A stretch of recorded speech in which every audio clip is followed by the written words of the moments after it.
Good evening, Freo faithful. Welcome back to the pod. This is your Tuesday review. I am your host, JB, and what a week to be talking footy. Let's start with the obvious. Thursday night at Optus Stadium, Fremantle 111, Sydney 73, a 38-point win that felt far bigger than that because of the journey it took to get there. Here is the thing, though. We need to talk about the first half before we celebrate the second, because both halves matter if we are serious about September. Fremantle went into the main break 22 points down. Not because Sydney was dominant, not because the Swans were tearing us apart in contested footy or flooding our forward line. We were behind because we kicked 0 goals and 11 behind, 0 and 11. That is not bad luck. That is a systemic problem with converting pressure into points, and we need to stare at it honestly before we get swept up in the comeback story, because the comeback was genuinely special. 15 goals, 10 after half-time. We outscored Sydney by 60 points in the second half alone. The third quarter we won by 20. Then a 9-goal final term that buried the Swans completely. The crowd lifted, the momentum was relentless, and in the end it looked comfortable. But it only looked comfortable because we fixed in 2 quarters what should have been sorted from the first bounce. Now let's talk about why the second half worked, because the stats here are really instructive. Fremantle finished with 39 clearances to Sydney's 31. Inside 50s, 65 to 47. Disposal count 381 to 339. Those are not close. Those are dominant numbers. And here is the key context from the analysis of that match. Fremantle generated 43 points launched from half-back. Sydney generated 0 from the same source.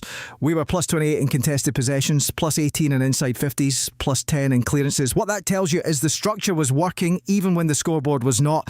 Longmuir said as much afterwards. He held faith in the process during the second quarter because field position and contested work were already trending Freo's way. He was right. He just needed his forwards to eventually start converting, and when they did, Sydney had no answer. Luke Jackson was central to all of it. 26 hit-outs, 7 clearances, and the Mason Cox factor was real. 10 hit-outs, 6 marks, a final quarter goal, and crucially, his aerial presence allowed Jackson to roam away from the primary ruck contest and influence play across the ground. Longmuir called it Cox's best performance as a Docker. That is a big call, and it creates a fascinating selection question for this week that we will get to in a moment.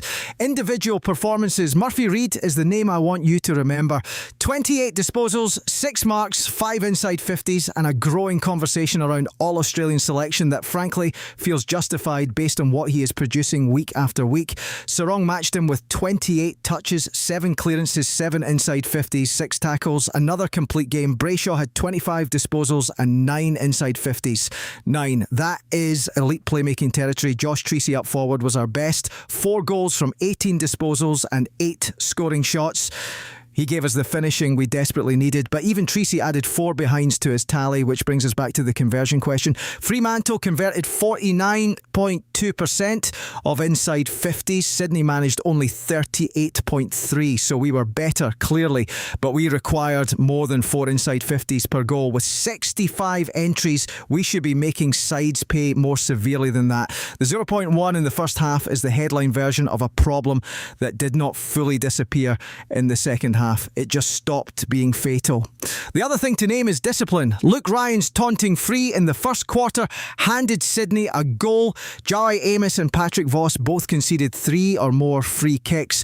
Longmuir addressed the taunting issue directly, and his message was pretty clear. The AFL has communicated the rule. There is no excuse for gifting opposition teams scoring opportunities through preventable actions. Right. Port Adelaide on Saturday, Adelaide Oval, 12:45pm local time. Port are 15th on the ladder with 6 wins and a percentage of 99.3. They beat North Melbourne in round 17, then lost to St Kilda in round 18. On paper, winnable. Historically, never straightforward.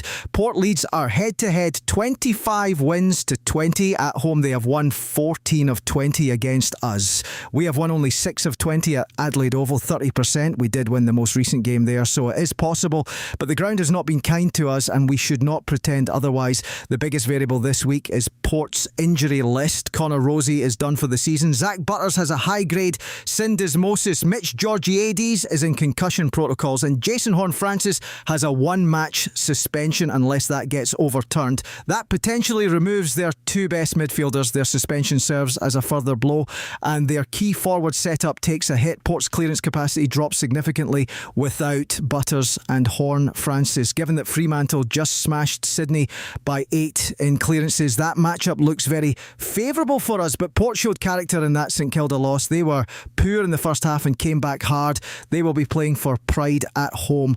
Ollie Wines and Willem Drew are still capable of making contests genuinely competitive. Do not assume their depleted list means a passive opponent. The week's big selection question is the ruck. Cox has pushed his case loudly. Darcy was managed against Sydney, not dropped on form.